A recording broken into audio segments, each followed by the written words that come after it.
pro Igor. Igor, tudo contigo. Então, obrigado. Boa noite, pessoal. Tudo bem? Beleza. Pessoal, antes de começar, eu só queria dizer uma coisa. Essa palestra ela é um trabalho contínuo de melhoria. Nós lá na Elegra, a gente está sempre falando nos eventos que dá, teve o pessoal palestrando na QCon, no Agile Brasil, e todas as nossas palestras a gente procura fazer uma melhoria contínua. Então, todo feedback que vocês puderem passar, eu vou deixar meu e-mail, meus contatos no final, todo feedback que vocês puderem passar é muito bem-vindo. Beleza? Então, hoje vamos falar de cloud. Tem poucas coisas, eu acho, no mundo da TI que tem se falado mais nos últimos 10, 7 anos, mais ou menos, do que cloud. E talvez Big Data e algumas outras palavras de hype, mas o que eu mais vejo trabalhando com isso nos últimos anos é que existe um desentendimento muito forte e às vezes uma falta de clareza. As pessoas acham que é uma coisa, na verdade é outra, funciona de um jeito, na verdade não. E então o objetivo dessa palestra é desmistificar o máximo possível, tá? Eu queria convidar todo mundo que tiver pergunta a fazer pergunta na hora. Por favor, me interrompam e perguntem alguma coisa, né? Quando tem pergunta na palestra, sinal que a coisa está boa. Se não tiver, geralmente fica só pro final ou não há. Então, por favor, quem tiver pergunta, está convidado. Deixa eu passar aqui. Beleza. Eu trabalho na Elegra há mais ou menos uns 6 anos e meio, estou indo para 7 anos, com cloud exclusivamente há 2.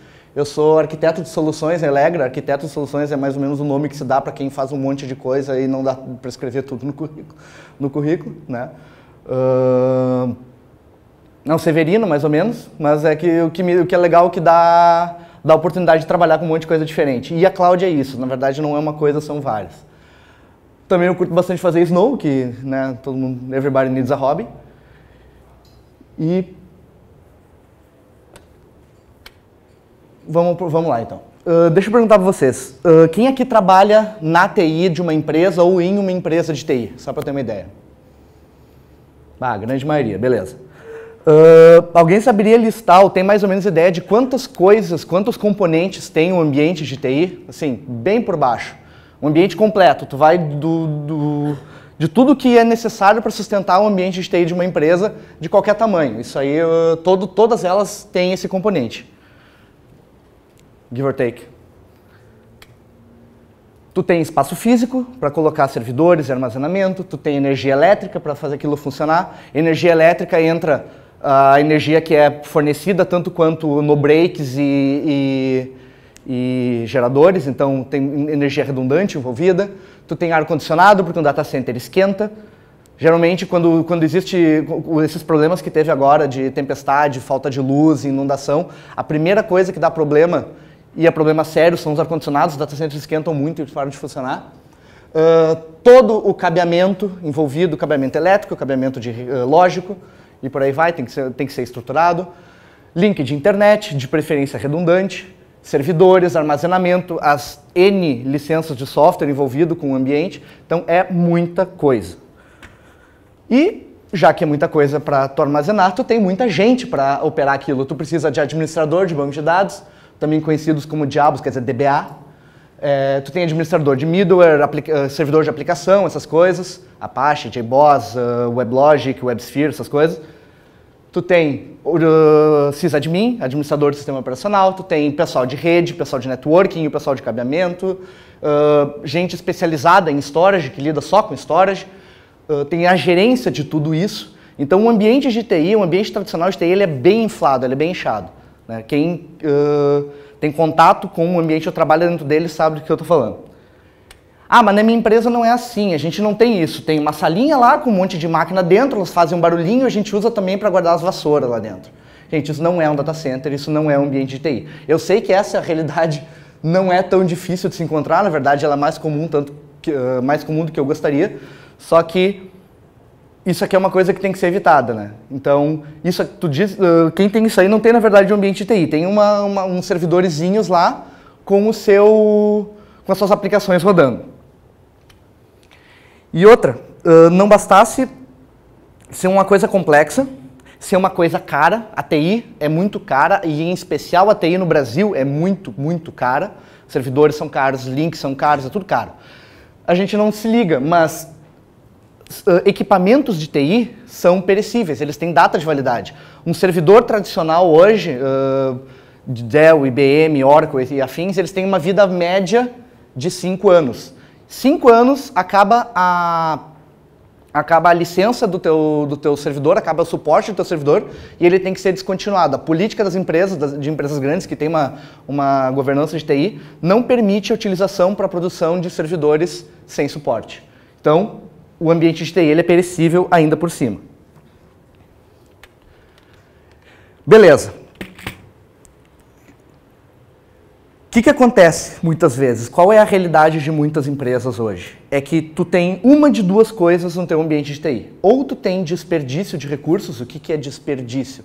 Não é que tu está jogando fora, mas é que tu comprou uma coisa que naquele momento tu não precisa. Ou seja, a minha empresa tem 1000 funcionários, eu tenho meu ERP para atender esses 1000 funcionários, só que a previsão de crescimento da minha empresa é de 20% ao ano, por exemplo. Então, em média, de 4 a 5 anos, ela vai dobrar de tamanho. Logo, quando tu está planejando um ambiente de TI para a tua empresa, tu planeja dali a 5 anos.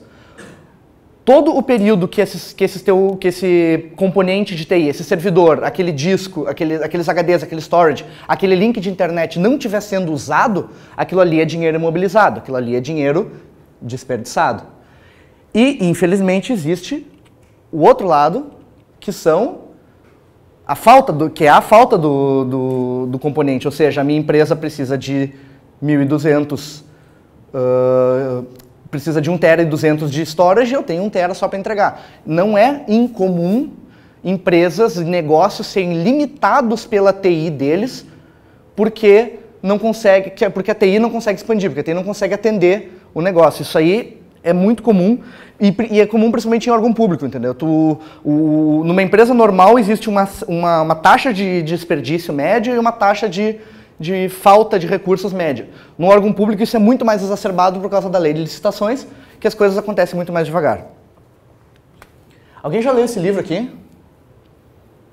Alguém? Esse livro chama Rework, é uma maneira nova de trabalhar. Ele foi escrito pelo pessoal da 37 Signals, que é a empresa que fez o Ruby on Rails, que escreveu o framework Ruby on Rails, que depois eles abriram. E esse livro é fantástico, eu recomendo quem quiser ler. Ele é uma série de capítulos de uma página ou duas que apontam diversos problemas bem pontuais no nosso dia a dia de trabalho, seja numa empresa de TI ou não, isso vale para qualquer pessoa, né? E uma das coisas que eles falam nesse livro é que planning is guessing, ou seja, planejar é, por definição, adivinhar alguma coisa, tentar adivinhar alguma coisa. Não importa quão bom seja o teu planejamento, sempre vai ter uma margem de erro ali. Então, essa margem de erro, quando tu está fazendo um planejamento, tu entra com o teu risco. Qual é o risco de eu errar? Ah, o meu risco é grande, ou qual é o impacto de eu errar? O meu impacto é grande, então eu vou planejar para mais. O meu impacto é pequeno, vou planejar para menos. Então, planejar a longo prazo é adivinhação, querendo ou não. No fim das contas, o que acontece? Tu tem planejamento, tu tem que é por consequência adivinhação, tentar adivinhar tentar adivinhar quais vão ser os meus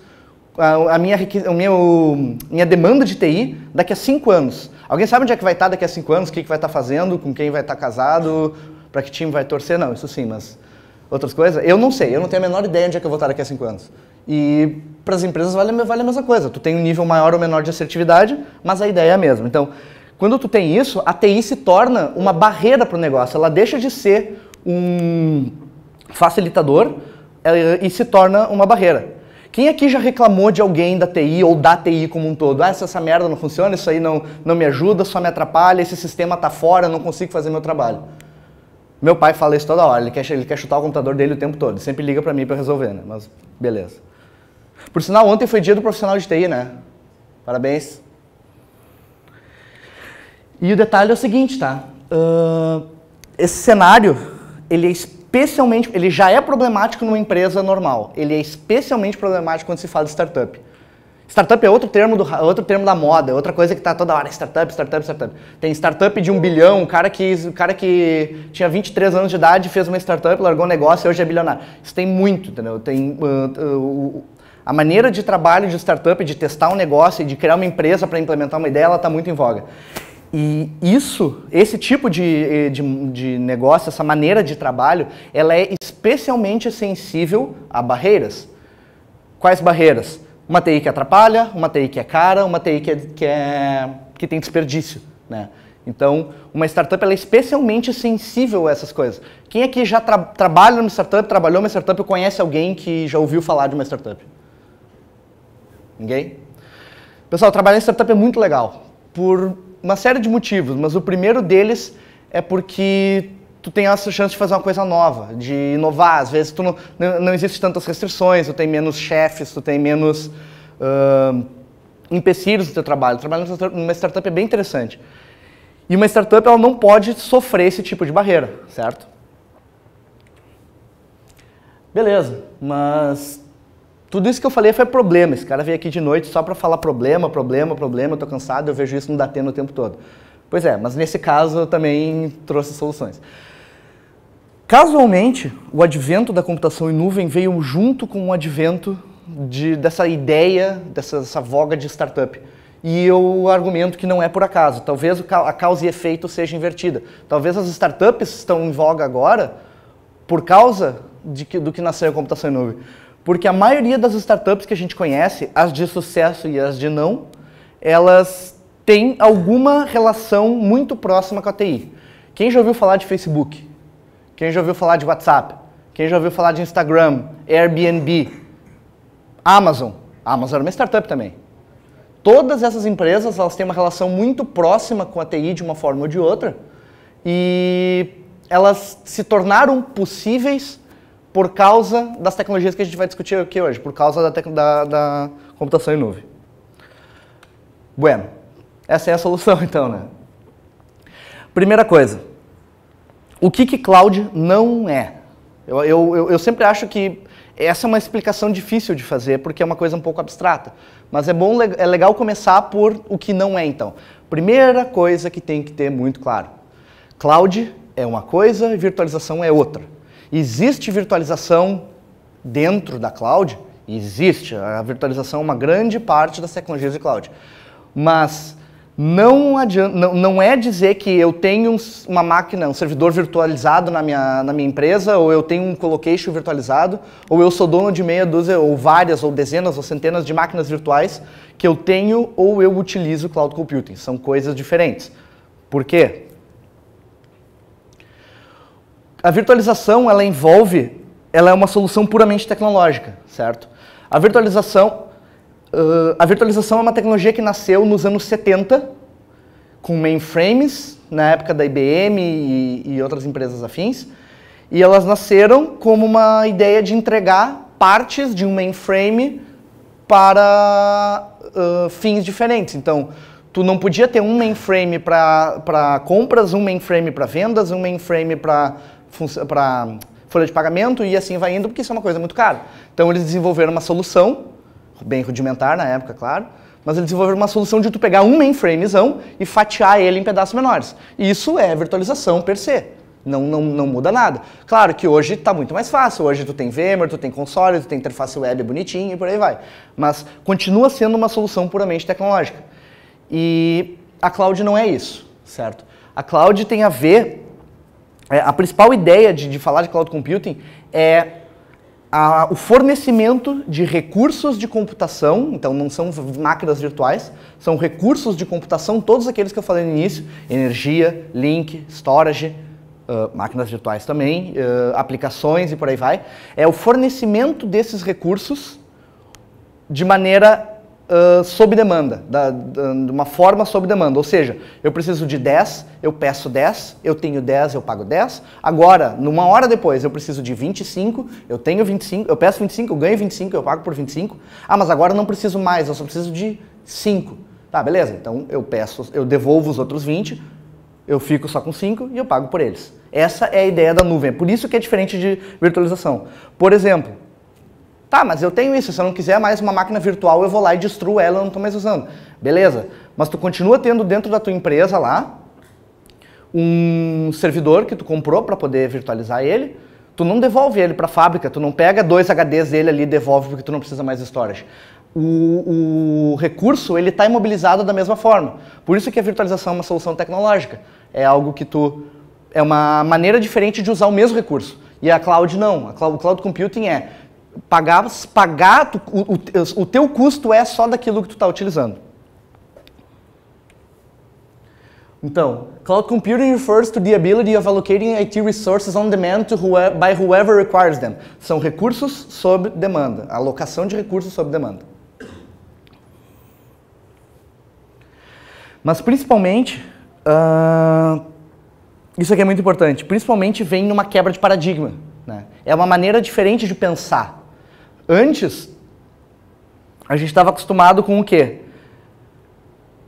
Planeja uma aplicação, projeta uma aplicação, decide as tecnologias dela, que via de regra eram 2, às vezes 3, então eu preciso de uma aplicação web, então eu vou usar um banco, MySQL, Oracle, eu vou usar um JBoss, um Tomcat, e o meu frameworkzinho lá vai ser um JSF, que seja. Não mudou muito disso, as tecnologias só vão evoluindo um pouco, então do JSF tu foi para um outro framework Java, ou então tu faz uma aplicação em Node, ou o que for, mas a ideia continua a mesma, e daí tu, com essa aplicação em mãos, tu selecionava os recursos para alocar ela e largava lá dentro. Então, eu tenho uma aplicação web de 2 camadas, eu tenho uma máquina para servidor de aplicação, eu tenho uma outra para banco de dados. Normalmente é isso, certo? A nuvem vem numa outra batida, é a mudança de mindset. É pensar nas tuas aplicações como serviços, como coisas que podem crescer. Então, não tem como a gente falar em cloud sem falar em arquitetura de aplicações. Eu vou deixar o link depois. Tem uma palestra muito legal no reInvent, que é o evento mundial da Amazon, que aconteceu semana passada, 2 semanas atrás, que é uma palestra de engineering do Netflix. Um dia na vida de um engenheiro do Netflix responsável por 37% do tráfego da internet. Para quem não sabe, na sexta-feira de noite, média de 8 horas da noite, horário central dos Estados Unidos, 37% de todo o tráfego de internet dos Estados Unidos inteiro é só pelo Netflix. É só Netflix que tem. Então isso é 1/3 da internet. Se tu fizer essa conta pelo mundo todo, considerando os países onde Netflix tem presença, isso aí vai para perto de 25%. Então não é pouca coisa, certo? O que isso acontece? Eles têm uma adoção muito forte de computação em nuvem, muito forte, 100% do workload deles roda na Amazon, e eles projetam as aplicações deles de um jeito especial, de um jeito feito para nuvem, certo? Então, que nem eu falei antes, né? O exemplo do Netflix aqui não está porque eu citei eles como exemplo de utilização de nuvem, tá pela metáfora de recurso sob demanda. Eu não vou lá no Netflix, digo que eu quero baixar um filme e quando está pronto eu assisto. Eu não preciso comprar HDs para guardar os filmes que eu assisto no Netflix. Eu tenho vontade de assistir um filme, eu ligo a minha TV, eu boto Netflix, começo a dar play, geralmente pela metade eu vou dormir. Essa é a ideia, é tudo sobre nome. Quando eu quiser assistir, eu vou assistir. Quando eu não quiser, beleza, não preciso fazer nada.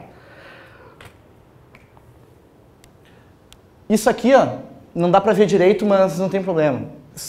Cada ícone desses representa um serviço de TI que a Amazon, a AWS, né, o Amazon Web Services, provê. Eu não estou fazendo propaganda da Amazon, tá? É que eles hoje são o maior player de computação em nuvem no mundo. Eles têm, se não me engano, 85% da fatia de mercado, né? E cada item desses é um serviço de nuvem. Então, aquela maneira nova de pensar que eu me referia é essa. É não pensar mais nas aplicações como utilizando recursos, mas pensar nelas como utilizando serviços. Tudo passa a ser um serviço, né? VMs passam a ser um serviço, tu aloca elas conforme for necessário. Storage passa a ser um serviço, tu passa a alocar aquele storage e utilizar ele como necessário. Sei lá, conversão de vídeo é um serviço que eles têm um serviço especializado em conversão de vídeo. Então, utilizar a nuvem vem muito na ideia também de não reinventar a roda, né? Tem muita coisa que já está pronta, tem muito serviço que é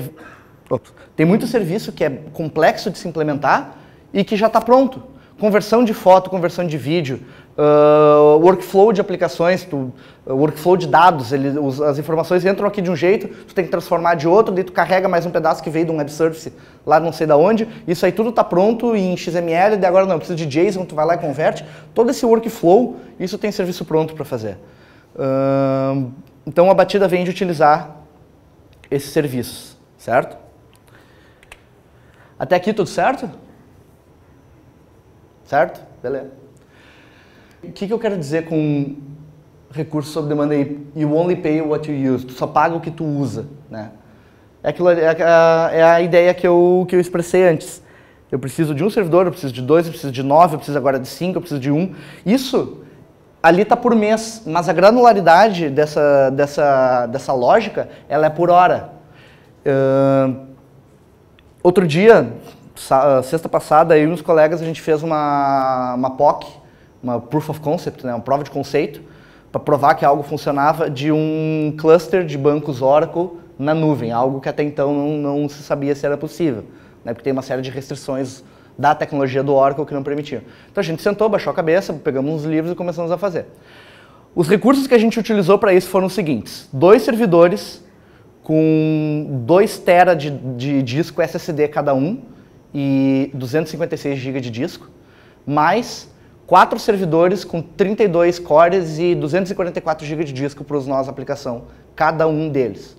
São 6 máquinas no total, 1,5 TB de RAM e 256 cores, mais ou menos, se eu não me engano.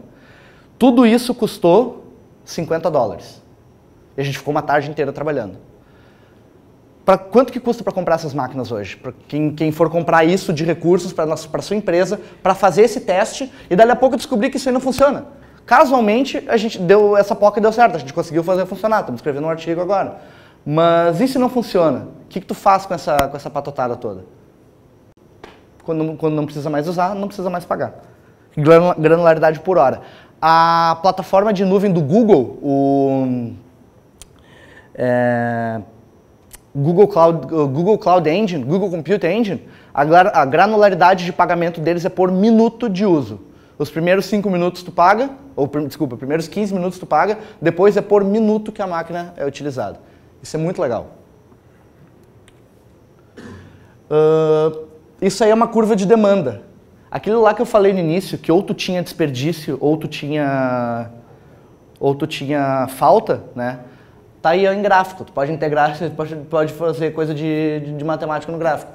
Tudo que está entre o CAPEX e onde a linha azul cruza a verde é desperdício, tu tem overcapacity. Tu está comprando mais recurso que tu precisa e do outro lado, quando a tua demanda passa o recurso que tu pode atender, tu tem falta, tu tem que ou gastar de novo ou tomar o pênalti. Outra coisa que a nuvem traz e que antes não era possível é a economia de escala. O que é economia de escala? Economia de escala é aquela ideia... Economia de escala é o motivo pela qual tu paga R$4 numa lata de Nescau no mercadinho da esquina e da mesma lata tu paga 3 no Zafari.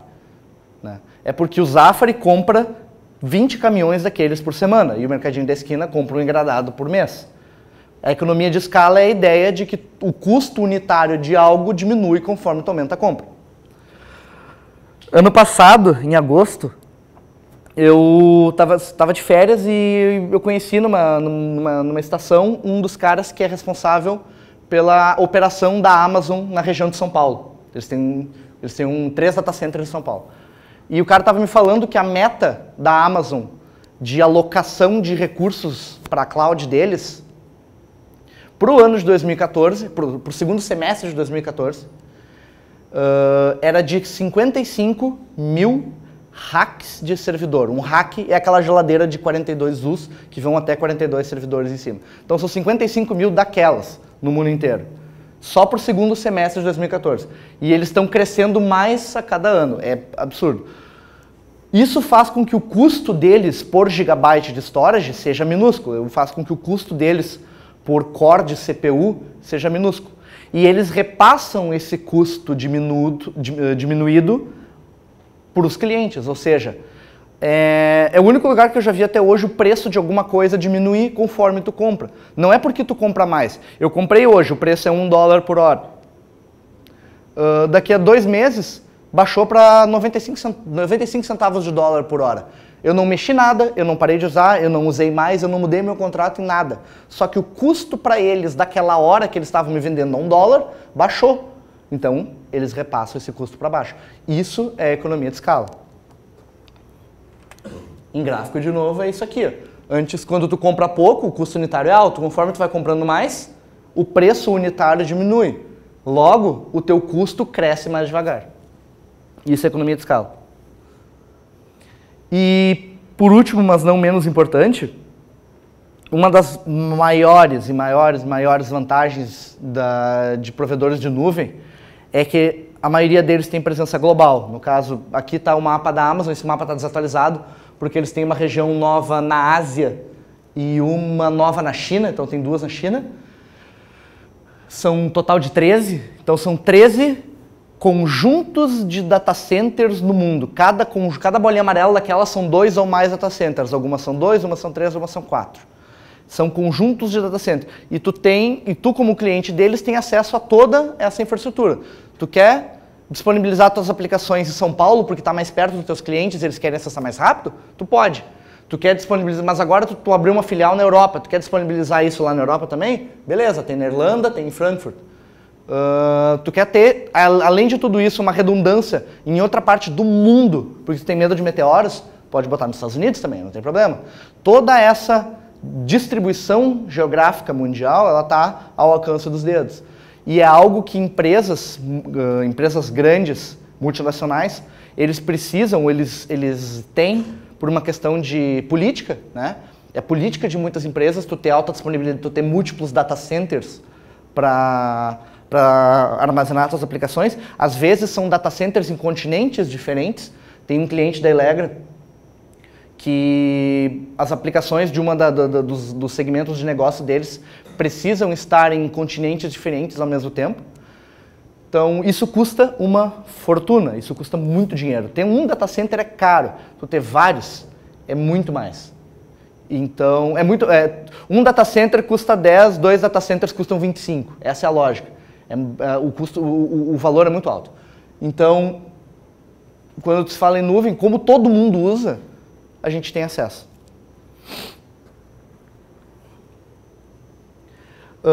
Alguém que usa o Pinterest? Já ouviu falar? Conhece? É um agregador de notícias e de coisas na internet, de maneira geral, muito legal. Tu tem um site, tu vê uma foto, um post no Facebook, qualquer coisa, na verdade, um tweet, tu pode marcar ele, tu pode fazer um pin, e aquilo ali vai gerando uma lista de interesses para ti, uma lista curada de interesses. Isso aqui, como muitas das coisas da internet, foi uma startup também. Hoje, se eu não me engano, o Pinterest, eu posso estar falando bobagem, me perdoem se eu falar, mas ele foi vendido por alguns milhões de dólares, vários milhões de dólares. Eles nasceram em março de 2010, ali estava o número de acessos deles, aquilo ali em page views. E eles começaram com aquilo ali, um servidorzinho web pequeno, um banco MySQL pequeno e um programador mais 2 fundadores ali, o pessoal que abriu a empresa e que estava trabalhando só no negócio. Mas só um cara fez o Pinterest no início. E eles nasceram direto na nuvem, eles nasceram no Rackspace. Hoje, eles saíram daquela flechinha ali para cá. Isso aqui são em milhões de page views por dia. Está na casa das centenas de milhões de page views, de dezenas ou centenas de milhões de page views dia. E hoje a estrutura a infraestrutura deles é aquela ali. 400 servidores web, mais 400 servidores de API, isso dá 800 máquinas, mais 100 servidores de Redis, 230 servidores de main cache, 60, então, pelas minhas contas, isso aí dá quase 1000 servidores, 65 engenheiros, tudo para administrar essa infraestrutura. E esse crescimento ele foi todo feito em cima de plataformas em nuvem. Era necessário mais recursos, eles foram alocando.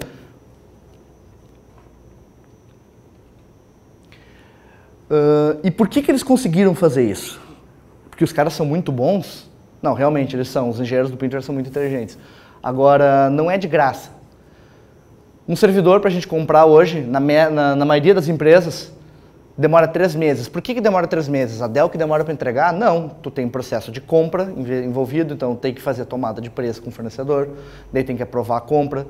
Se tem orçamento, se tem budget naquele ano, tu utiliza o orçamento, se não, tem que esperar o próximo ano, isso é muito comum, ou então passa por um processo de compra emergencial, que é outra política, daí tu fez a tomada de preço, achou o servidor que tu quer, daí tu vai lá e compra ele, daí tem que esperar vir, daí quando chega, demora isso aí 1 semana, 2, daí tu tem que pegar aquele servidor, botar ele no teu rack, espetar no storage, na rede e na energia elétrica. Se tiver espaço nesses, porque eu já vi casos do pessoal que gastou 3 meses comprando um servidor, chegou o servidor, não tinha onde botar. Beleza. Quanto tempo fica na Amazon ou no Google ou na Microsoft Azure para tu ter a mesma máquina disponibilizada? 2, 3 minutos, give or take, dependendo do tempo de boot do sistema operacional. É isso mesmo. Então, o crescimento rápido, ele tem que ser porque a tua demanda cresce, mas ela tem que ser acompanhada pela tua possibilidade de crescimento da TI. E só a nuvem te dá isso. Um data center tradicional tu não tem como fazer isso. Isso aqui é outro exemplo. É uma linha de comando, para quem odeia terminal. É uma linha de comando para criar um servidor Linux na Amazon. A linha do Google é a mesma coisa, só que tu troca de AWS para G-Cloud. Isso aí pode ser posto num script, isso aí pode ser posto dentro da tua aplicação, tu pode criar aplicações inteligentes que entendam, eu estou com mais demanda do que eu posso atender. Beleza, cria um servidor novo, com tais e tais características, faz o deploy do meu código lá dentro. Mas isso é muito legal, isso é ficção científica, eu não tenho como ter isso. Claro, isso não é uma coisa que só utilizar a nuvem te traz. Isso tudo vem com o mindset, com aquele mindset, aquela mudança que eu me referia, certo? Mas meio que vem junto. Quando tu começa a tratar a nuvem quando tu começa a tratar recurso computacional como serviço, essas ideias elas vêm junto e elas vão sendo implementadas. Isso aí é um exemplo de autoscaling. Autoscaling é um serviço que faz aquilo ali de alocar mais máquinas por teu parque sem intervenção humana. Ele faz automático. Tu define uma série de regras de crescimento e decrescimento, onde tu diz, eu quero que quando os meus servidores passarem de 80% de CPU, aloca um servidor a mais, espera 5 minutos e vê de novo. Né? Ou não, eu quero que quando tiver abaixo de tantos mega por segundo na rede, pode tirar uma máquina do pool. Tudo isso sem intervenção. Então tem muita coisa pronta. Esse é um outro serviço daqueles vários que eu mencionei antes. Tá? Daí a gente entra num outro assunto. Não, minto. A gente entra numa divisão, numa classificação. Né? A nuvem, quando tu fala em cloud computing, tu fala basicamente em 3 termos, que são muito comuns. SaaS, PaaS e IaaS. O que significa? Software as a Service, Platform as a Service e Infrastructure as a Service. Software como serviço, plataforma como serviço e infraestrutura como serviço. Qual é a diferença? A diferença é a seguinte, um software como serviço, o que tu contrata é a utilização daquele software. Exemplo de software como serviço, Gmail, o Online Banking que a gente usa, o Google Docs é um software, é um SaaS, o Pinterest, o Facebook. Alguém vai lá e diz para o Facebook, aloquem mais recursos porque eu não consigo ver minhas fotos? Não, eles fazem isso para ti. A preocupação não é nossa, a nossa preocupação é só em usar. E essa é a ideia do software como serviço. Todas as divisões, todas as responsabilidades dentro da administração da TI, elas são de responsabilidade do provedor. A plataforma como serviço, tu desce um pouquinho, tu diz que tudo é de responsabilidade do fornecedor, exceto o software e os dados. O que isso significa?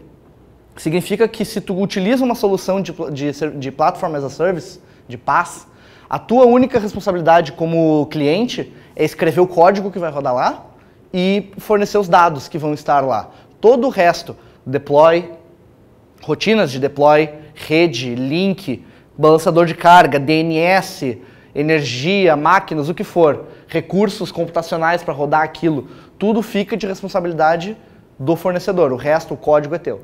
E tem o Infrastructure as Code, a infraestrutura como código, desculpa, a infraestrutura como serviço, que é toda a parte física de um data center é de responsabilidade de um provedor.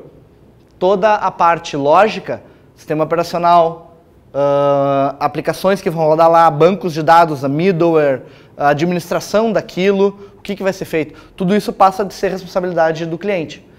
Então, quando é que eu uso um ou outro? E a TI tradicional, onde tudo é de nossa responsabilidade, não tem um provedor envolvido. Quando é que a gente usa um ou outro? Não sei, depende do caso. Cada caso é mais adequado para um. Uma característica de serviços de plataforma é que eles são mais caros que serviços de infraestrutura. Por um óbvio, eles estão agregando mais valor para aquilo que eles estão entregando. Alguém já ouviu falar de um serviço chamado Heroku? Ou a Google App Engine, Elastic Beanstalk? São serviços de plataforma. Tu contrata, tu entra no site, bota um cartão de crédito ou recebe um invoice e baixa uma linha de comando, ou às vezes nem isso precisa, tem interface web para isso, e tu só escreve o código, tá legal, manda para lá e ele está funcionando. Tem muitas empresas que começaram, muitas startups que começaram a funcionar a partir desses serviços de plataforma, e quando eles cresceram, mais do que o serviço, quando eles cresceram para ter pessoas, para poder pagar pessoas para gerenciar a infraestrutura deles, para poder pagar algumas pessoas, eles saíram da plataforma para ir para a infraestrutura as a service. Um exemplo foi o Foursquare, por exemplo. Eles começaram, se não me engano, no Heroku e depois foram para uma infraestrutura própria. E o IaaS é o caso mais comum, é o que a gente mais tem, a maioria dos nossos clientes são pessoas que utilizam esses serviços para migrar de data centers tradicionais para a nuvem. É muito comum a gente ter isso aí, a gente ter utilização de IaaS, porque tu tem as tuas aplicações feitas aqui de um jeito, tu não pode refazer elas todas do zero para poder ir para a nuvem, então a gente aloca recursos parecidos com o que tem na tua infraestrutura atual, num provedor de nuvem, e migra as aplicações para lá. E depois você trabalha numa melhoria contínua, numa reengenharia daquilo para utilizar o serviço de nuvem e conseguir tirar proveito daquela gama toda de serviços que a gente tem oferecido. Aqui são alguns exemplos de fornecedores de software as a service, que nem eu disse, a plataforma toda do Google, Office 365, Dropbox, Akamai, por aí vai, são todos serviços desses. De plataforma, Pivotal, Heroku, o próprio Salesforce, também é um provedor de PaaS. Servidores de infraestrutura, Infrastructure as Service, tu tem Azure da Microsoft, que é hoje o segundo maior provider no mercado, eles estão crescendo bastante. A Amazon Web Services, que domina total. Tem a Rackspace, aquela última ali, a do Google, que formam essa stack toda. Então, tá, mas peraí. Quer dizer que com essa história toda de cloud, gostei, muito bonito, muito legal, muito colorido e por aí vai. Quer dizer que agora tudo que eu tenho dentro da minha casa vai fora, todos os servidores que eu gastei uma fortuna comprando vão fora? Essa é a primeira pergunta que eu sempre escuto. E eu digo, não quer dizer. Depende muito do teu negócio. Tu quer realmente descontinuar o que tem aqui, tu quer vender essas máquinas e ir para uma cloud pública, um provedor de nuvem? Pode, mas tem outras opções também. Existem clouds privadas. Tá, mas tu não tinha dito que cloud tem que ser pública, privada, não era isso que funcionava? Não é isso que eu falei. Isso aqui são tecnologias, a principal delas é o OpenStack, ela é uma tecnologia aberta que está sendo patrocinada pela IBM, Oracle, Red Hat, são os maiores players em cima, e tem uma dezena de outros, que ele traz toda aquela gama de serviços, aquela maneira de prover recursos computacionais como serviço, ele traz isso para dentro de uma infraestrutura privada. Então, um data center tradicional, que antes tu tinha no máximo uma virtualização ali com VMware, mas tu tinha um storage tradicional, tu tinha às vezes máquinas sem nenhuma virtualização, que a gente chama de bare metal, né, que é metal puro, tu pode começar a utilizar essas máquinas, esses recursos, como serviços para as tuas aplicações, onde tu vai ter toda aquela ideia de autoscaling, tu vai poder alocar recursos de maneira computacional, ou seja, com um script ou dentro da tua própria aplicação, né? E daí crescer, tu vai desacoplar o crescimento da infraestrutura do crescimento da aplicação. Tu vai ver, eu não vou comprar mais um servidor novo para aquela minha aplicação que agora está com pouco recurso, ou para aquele meu VMware que está com pouco recurso. Tu vai comprar recurso computacional para a tua infraestrutura como um todo. Quando existe esse desacoplamento, tu tem muito mais latitude para navegar, tu tem muito mais tempo para fazer as coisas, tu consegue planejar de forma muito mais precisa, porque não existe mais um servidor com pouca utilização para uma aplicação e outra aplicação que está utilizando tudo que tem naquele servidor e está pedindo mais. Né? Quando tu tem uma nuvem privada, tu desacopla uma coisa da outra. E, por que não? A gente pode juntar as duas coisas. Um dos maiores cases de sucesso de nuvem hoje no Brasil é a Magazine Luiza. Eles utilizaram essa fórmula. Eles têm um data center deles, eles querem um data center tradicional, com toda aquela maneira tradicional de que a gente conhece, que eu falei no início, e eles começaram a implementar uma nuvem lá dentro, uma nuvem privada, aquela que utilizando OpenNebula. Não, perdão. CloudStack, utilizando CloudStack. Daí, eles começaram a implementar isso num conjunto de servidores, migrar aplicações lá para dentro, liberando outros servidores da infra deles, que eles simplesmente plugavam na nuvem, que permitia eles migrarem mais aplicações, e assim foi indo. Só que chegou um ponto que aquilo ali exauriu de recursos. Eles usaram todos os recursos que eles podiam e precisava crescer. E eles não queriam comprar mais recursos, eles não queriam comprar mais servidores, eles estavam gostando dessa ideia de usar a nuvem. O que a gente faz? Todas essas tecnologias da direita de vocês, OpenStack, OpenNebula, OpenShift, por aí vai, elas têm uma integração muito próxima, muito simples, com provedores de nuvem pública, como a Amazon, como o Google, como o Rackspace.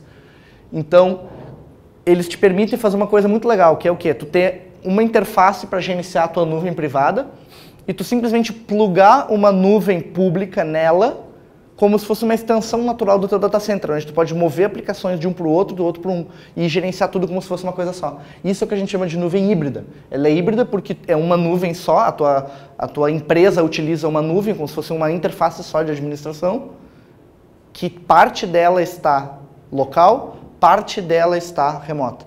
Isso te permite fazer coisas muito legais, como por exemplo cenários de disaster recovery, onde as tuas aplicações rodam local e elas têm cópias delas e sincronização de dados numa nuvem. E quando dá um problema local, acontece um chaveamento automático para utilizar na nuvem. Isso aí tem casos onde tu faz 100% de um data center chavear de um lugar para o outro, com às vezes minutos de downtime ou às vezes menos. Né? Tudo isso por causa de clouds híbridos. Beleza, tudo certo. Terminou? Não, ainda não. Gostei, muito legal, muito bonito. O cara da Elegra veio aqui, falou um monte. Falou. E eu não sei por onde eu começo. Eu achei muito legal isso, só que tem muita informação, ou às vezes tem informação muito desparcerada, eu não consigo encontrar onde que eu consigo começar. E foi falado muito de mindset, só que eu não entendi direito, certo? Beleza. Primeira coisa, primeira regra da cloud, isso aí está escrito na terceira folha da Bíblia, podem procurar. É automatização.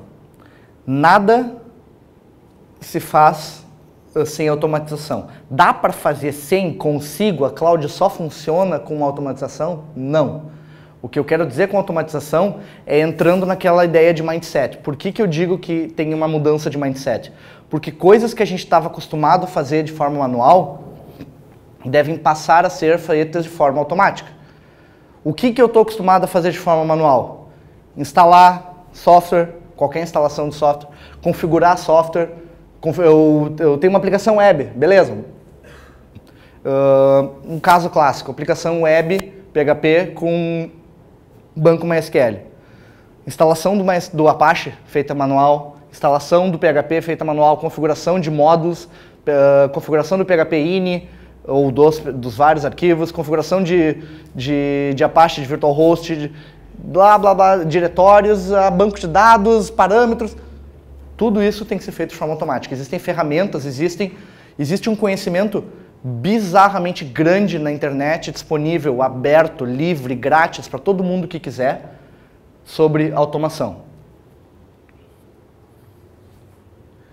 Essa aqui são algumas ferramentas, padrões de mercado, com empresas por trás delas desenvolvendo. Não é um projeto que algum russo louco fez na garagem quando tinha 19 anos e está largado na internet sem manutenção mais. Tá? Isso aqui são empresas, todas essas têm empresas atrás por trás delas. Por sinal, aquele ali embaixo, o Ansible, é uma ferramenta de automação, foi vendida para a Red Hat semana passada por $100 milhões. Todas essas são ferramentas de automação de infraestrutura. O que isso significa? Antes, eu precisava de um Apache com PHP para rodar meu site. Eu conseguia um servidor Linux, ou Windows, se vocês são masoquistas, mas um servidor Linux, conectava lá, instalava um Apache. Quando pior, baixava o fonte, compilava o Apache, mesma coisa para o PHP, e configurava ele e tal. Agora, isso é feito via código. Tu tem um código que pode ser um script shell, pode, de boa, pode ser um Puppet, pode ser um Chef, um Ansible, o que for. A ferramenta é a escolha do freguês. A moral é que tem que automatizar. Tu tem que poder... O objetivo é qual? Qual que é o... Quando eu sei que está certo, quando eu sei que está legal, é quando tu puder apagar um servidor inteiro e criar ele de novo sem fazer nada, só dizendo, cria essa máquina, e nem conectar nele. Quando conseguir criar um servidor da maneira como tu precisa, com os parâmetros, com os softwares instalados, do jeito que tu quer, sem conectar no servidor, aí tá certo, aí tá legal. Isso tudo via automação. Segundo, eu falei de automação. Qual é a consequência direta dessa automação? Eu paro de ter tarefas manuais para ter código para fazer aquilo que eu fazia antes no braço, certo? Se é código, é versionado. Sempre tem que versionar código. Quem é que programa por hobby, por profissão, por não ter escolha, o quê? Beleza. Todo mundo versiona o seu código? Quem aqui trabalha sem versionar o código? Pode falar, não tem galho. Eu também, eu faço às vezes. Beleza. Não façam isso em casa. Código tem que ser versionado. Porque é um saco? Porque tira a gente de muito aperto. Certo? Eu já saí de muito aperto porque eu achei a resposta de um problema no histórico de commit no GitHub. Ó, cansei de fazer isso. Ferramentas para versionar, todas essas são de graça. Bitbucket e GitHub são repositórios na internet. Todos eles são grátis, tu pode armazenar quantos repositórios Git tu quiser no GitHub e no Bitbucket. O GitHub, se tu quiser armazenar repositórios privados, tu tem que pagar, se eu não me engano é $7 por mês a primeira conta deles. E o Bitbucket eu acho que te dá repositórios privados, 1 ou 2 de graça. É bem legal. O Git é uma ferramenta open source, na minha humilde opinião, a melhor ferramenta para versionamento de código que existe hoje. Mas se vocês não usam Git, quer usar SVN, quer usar Mercurial, quer usar CVS, sucesso, desde que versione. Outra coisa, da galera que falou que faz código aí, quem é que testa o seu código? Vou fazer de novo essa pergunta. Quem é que testa o seu código de maneira automática? Sem testar o código não é subir a aplicação e testar ela no braço. Quem é que tem teste automatizado? Quem é que já ouviu falar de teste automatizado? Uma galera já ouviu falar de teste automatizado. Quem é que faz teste automatizado? Faça um teste automatizado, pelo amor de Deus. Gente, por que teste automatizado é importante? É porque o testador é preguiçoso? Sim e não. Mas principalmente não. Por quê? O teste automatizado, ele serve para a gente testar sempre. Não é só para garantir que um teste é sempre feito de maneira correta. Né? Se tu tem, o que eu já vi muito, que é muito comum, o teste de software feito da seguinte forma. O programador desenvolve, ele coda, faz deploy, coda, comita o código, Daí o pessoal de infra vai lá, pega aquele código, faz deploy no ambiente teste, ou de dev, e daí vem uma outra equipe separada, que não desenvolveu o código, para testar aquilo. Como é que eles testam? Eles têm um script, que é um documento Word, gigantesco, 100 plus páginas, e eles têm que fazer, o que diz naquele documento? Abra a página tal, clique no segundo link de cima para baixo que deve dizer tal, a cor tem que ser amarela, daí a página que abre tem que... Isso é um script de teste. Alguém pode garantir com 100% de certeza que esse script é sempre executado da forma correta e os erros são sempre reportados de maneira correta? Não, porque tem fator humano. O teste automatizado, então, é isso. Ele elimina erros de teste, ele elimina bugs de passarem pelos testes. Segundo, ele força a gente a testar absolutamente sempre, sem exceção. Quem já ouviu falar de TDD aqui? TDD é o quê? Test Driven Development, é o desenvolvimento orientado a testes. A ideia do TDD é, eu não vou escrever um código, eu não escrevo um código, eu primeiro escrevo um teste para aquele código que eu quero fazer, sei lá, eu escrevo um teste. O código não existe, eu escrevo um teste, eu rodo aquele teste, o teste falha. Ah, falhou? Beleza, agora eu vou escrever o código para fazer o teste passar. Por que isso? Porque todo o código está testado daí, tu sempre sabe que o teu código faz o que ele deve fazer, e tu não desenvolve coisas que são desnecessárias. Porque tu primeiro escreve o teste para uma funcionalidade e depois escreve aquela funcionalidade. E como existem ferramentas para testar código, Cucumber, RSpec, PHP Unit, JUnit, blá, blá, blá, blá, tem uma lista gigante de ferramentas para testar código, existem ferramentas para testar infraestrutura. ServerSpec é uma ferramenta onde tu define como a tua estrutura deve ser, daí tu escreve um código, que pode ser um Puppet, um Chef, o que for, para aplicar, para deixar a tua infraestrutura daquela forma, e tu usa esse cara para testar. Realmente está dessa forma, o teu código está legal, pode mandar ele para frente. Certo? O Jenkins está ali porque ele é um automatizador de tarefas, né? Ele é muito utilizado em Continuous Delivery, e tem muito teste de infraestrutura. Eu particularmente faço teste de infraestrutura com Jenkins. E o RSpec porque existe o Chef e o Puppet são as duas maiores ferramentas de automação. Eles são escritos em Ruby, então existem extensões do RSpec para Chef e para Puppet para testar o código sem executar ele. Outra coisa muito, muito, muito legal que teste permite. Teste é condição sine qua non para a gente fazer refactoring. Refactoring é o quê? É tu pegar uma coisa que foi feita de um jeito para resolver um problema em alguma hora, normalmente às 13h30 da manhã de uma véspera de Natal, quando eu te ligo. E a gente não faz aquilo bonitinho, a gente não faz aquilo comentado, a gente não faz da melhor forma. O refactoring é essa ideia de que tu pegar uma coisa que foi feita enjambrada, né, e tornar ela melhor depois. Tá, mas para que eu preciso de teste para isso? Porque o teste é a única coisa que garante que o teu código modificado, o teu código refatorado, vai funcionar da mesma forma. Né?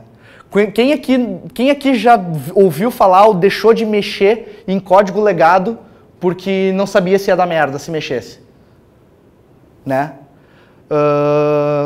Eu não sei vocês, mas eu já cansei de ver coisas do tipo assim, abrir um código legado e ter um comentário do tipo, esse código é protegido pelas leis de copyright da empresa e pelas leis de Deus, porque só Deus sabe como é que essa merda funciona. Né? Normal. Se tivesse teste, não teria isso, porque tu consegue mudar o código, consegue fazer o que te der na telha e ainda garantir que ele funciona ou não funciona. Isso aqui é um exemplo de refactoring. Ali é o que a gente faz às 3 da manhã da véspera de Natal. Isso aqui é o que a gente faz na segunda-feira seguinte, se estiverem pagando hora extra. E aquilo ali é o que tu faz quando não tem mais nada no backlog. Né? Quer dizer, ou seja, a gente sempre para no segundo. Mas, via de regra, o refactoring é essa ideia. Então, quando a gente limpa, para que eu vou fazer isso se a primeira estava funcionando? Porque, às vezes, a primeira está funcionando de um jeito que te impede de fazer outras coisas. Ou então, tu realmente é uma pessoa altruísta e a tua empresa funciona de uma maneira legal, onde a gente trabalha melhoria contínua. Isso aqui é melhoria contínua. É não tentar fazer as coisas perfeitas da primeira vez, porque a gente não faz perfeito da primeira vez nunca, e esperar que as coisas vão ser feitas melhor lá na frente. Isso é refactoring. Refactoring existe para código. Infraestrutura vira código agora com automação, então a gente pode fazer refactoring de infraestrutura também. Antes de falar disso, um exemplo, para não dizer que eu estou falando coisa que eu li da internet aqui. Essa semana eu terminei o refactoring de uma infraestrutura, de um software que a Elega desenvolve, que tem 11 ou 12 tecnologias diferentes envolvidas. A infraestrutura mínima para rodar ele em produção são 6 servidores.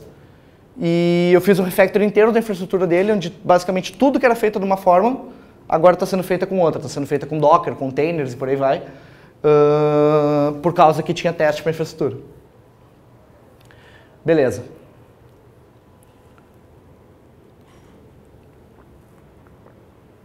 Aquela ali é a parte mais tecnológica, mais técnica da palestra. Alguém tem alguma pergunta sobre automação, teste, refactoring de infraestrutura, essa coisa toda?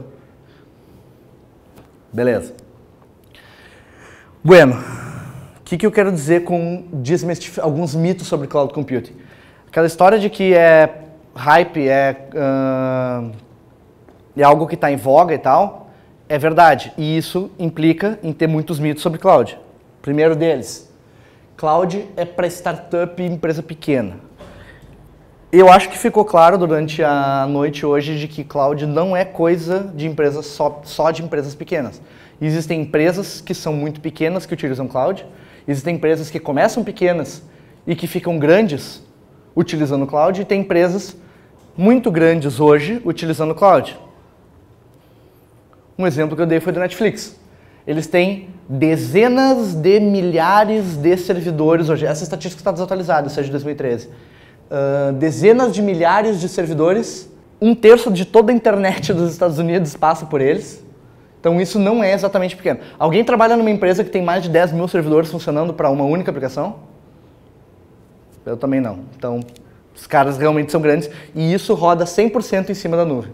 Outro mito, outra coisa que eu escuto o tempo todo. Cloud não é segura. Eu confio no meu data center que está dentro da minha empresa e que eu tenho a chave da porta. Ok, justo. Só que tem um detalhe. Isso são certificações de segurança. A Amazon é hoje a única empresa do mundo que tem todas as certificações de segurança existentes. Inclusive uma que não está em aplicação ainda, que está em beta, que é a PCI versão 2. PCI é a certificação da indústria de cartões de crédito. Eles estão fazendo a versão 2 da certificação deles, a Amazon já tem. Então é a única empresa do mundo que tem todas as certificações de segurança. Eles têm certificação para destruição de HDs, quando eles queimam. Eles têm certificação para quem entra e sai do prédio. Tudo. Outra coisa, que daí é do outro lado, né? É do lado negativo. Eu tô na nuvem agora, então eu tô seguro, tá tudo certo. Não preciso de backup, não preciso de alta disponibilidade, não preciso de nada disso. Eu tô na nuvem, eu tô tranquilo. Gente, isso não é verdade. Tem uma expressão que diz que instances é o equivalente a VMs dentro da nuvem. Então, o nome que se passa a ter são instances. Instances são que nem gado, não se dá nome para elas. O que isso quer dizer? Quer dizer que tu tem que poder perder qualquer uma delas a qualquer hora, porque falhas vão ocorrer, certo? Aquela história de que merda acontece o tempo todo é verdade. Acontece na nuvem e acontece no data center da gente. A diferença é que com a nuvem, se recuperar dessas falhas é muito mais fácil. Se a gente tiver todas aquelas coisas de automação, quando a gente perde uma máquina, se todo o meu setup está automatizado e eu perco uma máquina, o que eu preciso fazer? Ou eu preciso só dizer que eu quero uma nova, ou eu não preciso fazer nada porque está automático a recriação delas também. Por último, alguma pergunta?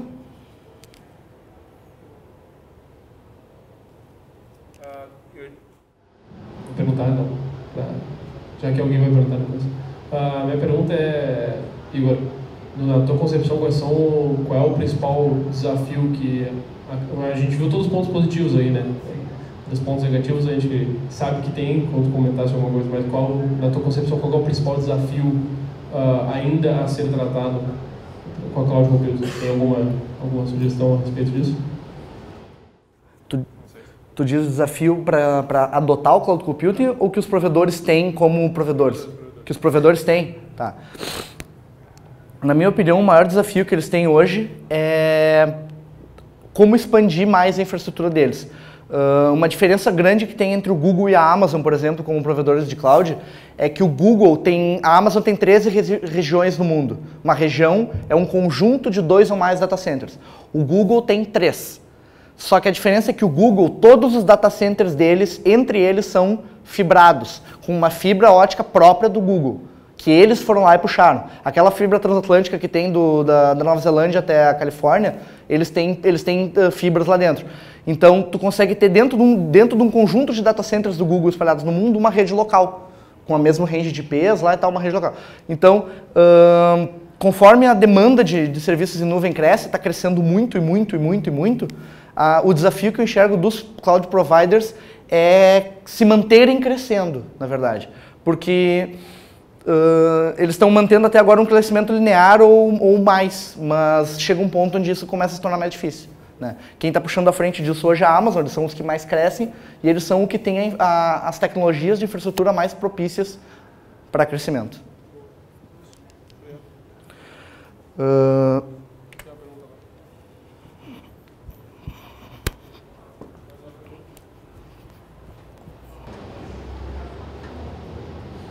Boa noite, Igor. Boa noite. O que tu indicaria uma pessoa que está começando agora, né, utilizando o cloud, usar aquele um ano gratuito da AWS, ou começar já com uma loja do cliente, com um primo servidor aí, já subir para o cloud e testar? Como seria esse início? Perfeito. Tá. O que eu aconselho para começar a utilizar cloud? Tá. Primeira coisa, a Amazon te fornece, que nem tu disse, um ano de uma série de recursos deles. Não é só recurso computacional, eles oferecem banco de dados, eles oferecem um pouco de storage também. Utilizar esse um ano grátis, eu comecei a aprender cloud utilizando isso, certo? Eu fazia os meus testes ali, as minhas brincadeiras em casa, utilizando chama de free tier, né, da Amazon, o ano grátis deles. E eu acho que a maneira mais legal de tu começar isso, eles tem muitas pessoas que eu conheço que aprenderam bastante utilizando esse um ano grátis. Só que eu comecei a aprender da maneira errada, né? Eu comecei a utilizar a Amazon como uma extensão de um data center normal. Se eu tinha uma máquina aqui, eu passei a ter ela na Amazon. E o que eu acho que é importante é começar com essas ideias aqui, de automação, de teste e de refactoring de código, de infraestrutura. Então, não basta tu simplesmente utilizar a Amazon lá, aquela maquininha da Amazon, se tu for utilizar ela da mesma maneira que tu usa dentro de casa, certo? Então, tu vai estar simplesmente usando em outro lugar. A nuvem passa a ser um outro data center que tu tem lá, que tu tem um IP público e tu acessa a máquina. A ideia, se tu quer realmente aprender ou começar uma implantação de cloud, é não tanto focar no provider que tu vai usar. Pode gastar tempo lá, pode aprender, eles têm um ferramental, toda a documentação deles está no site, não precisa comprar um livro, não precisa nada, está tudo no site em português, inglês, alemão, o que for. E dá para começar, o que eu sugeriria começar é estudando essas tecnologias, estudando automação, principalmente, primordial, principal, mais importante é estudar automação, e daí, por consequência daí vai vir testes e depois vai te permitir fazer refactor. Obrigado. Valeu. Mais alguma pergunta? Não? Então vamos agradecer o Igor pela palestra, por favor. Obrigado. Obrigado, Igor.